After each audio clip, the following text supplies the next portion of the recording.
নমো ভগবতে বাসুদেবায়। জয় শ্রীকৃষ্ণ। রাধে রাধে। নমস্কার সকল ভক্তগণকে রিমিস ভার্সেন এই চ্যানেলের পক্ষ থেকে সকলকে সুস্বাগতম। আশা করছি কৃষ্ণ কৃপায় আপনারা সকলে ভালো আছেন, সুস্থ আছেন। ভাদ্র মাসের কৃষ্ণপক্ষিয়া একাদশীর নাম হলো অন্নদা একাদশী বা অজা একাদশী।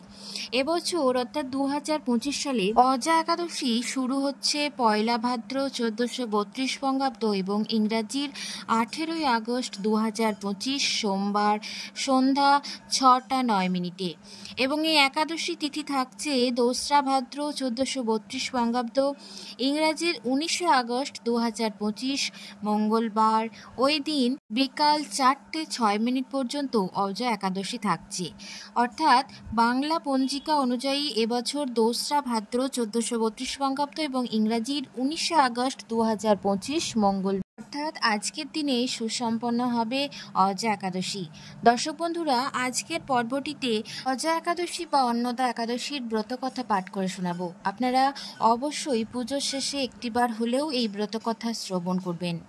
ভাদ্রপদী কৃষ্ণপক্ষে একাদশীর নাম হলো অন্নদা একাদশী বা অজা একাদশী।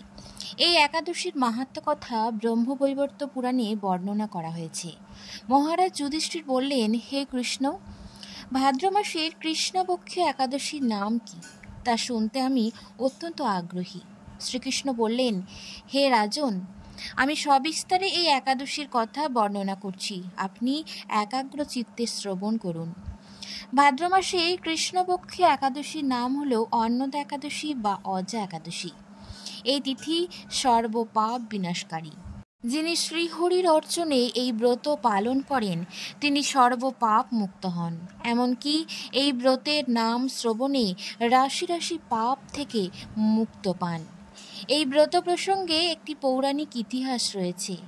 প্রাচীনকালে হরিশ্চন্দ্র নামে এক নিষ্ঠাপরায়ণ সত্যবাদী চক্রবর্তী রাজা ছিলেন। পূর্ব কর্মফল এবং প্রতিজ্ঞার সত্যতা রক্ষায় তিনি রাজ্যভ্রষ্ট হন। অবস্থা তার এমন হলো যে তিনি নিজের স্ত্রী, পুত্র এবং অবশেষে নিজেকে পর্যন্ত বিক্রি করতে বাধ্য হলেন।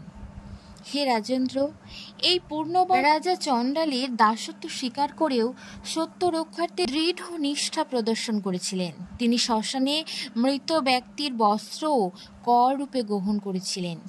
এইভাবে তার বহু বছর কেটে গেল। দুঃখ সাগরে নিমজ্জিত হয়ে কি করি, কোথায় যাই, কিভাবে এই দুর্দশা থেকে উদ্ধার পাই, এই চিন্তায় তিনি দিন রাত্রি বিভোর হয়ে থাকতেন।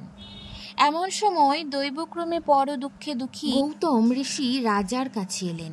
রাজা মুনিকে দর্শন করে ভক্তি ভরে প্রণাম করলেন।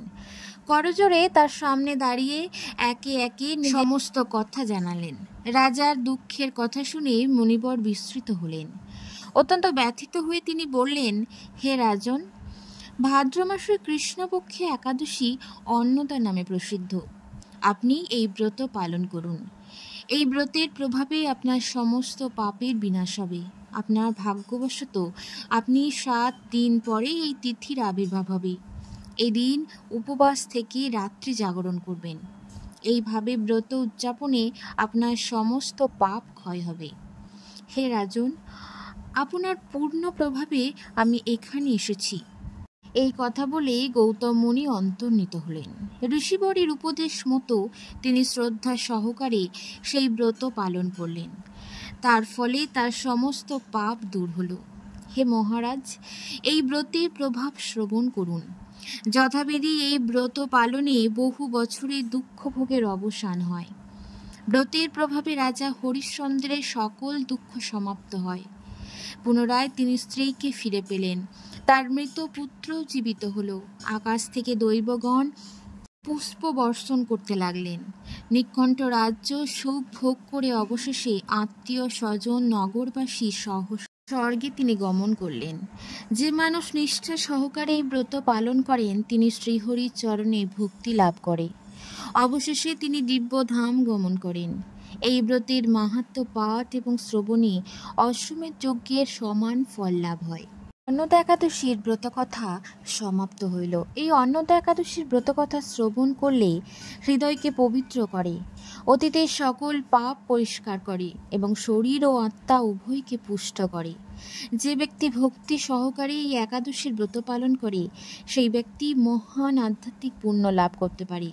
একাদশী দিনগুলি ভগবান বিষ্ণুর উদ্দেশ্যে উৎসর্গীকৃত একটি দিন, তাই এই পবিত্র দিনে উপবাস থেকে যে ব্যক্তি এই একাদশীর উপবাস নিষ্ঠা সহকারে ভক্তির সাথে পালন করে এবং ব্রতকথা শ্রবণ করে তাকে জীবনে কখনো দুঃখ কষ্ট ভোগ করতে হয় না।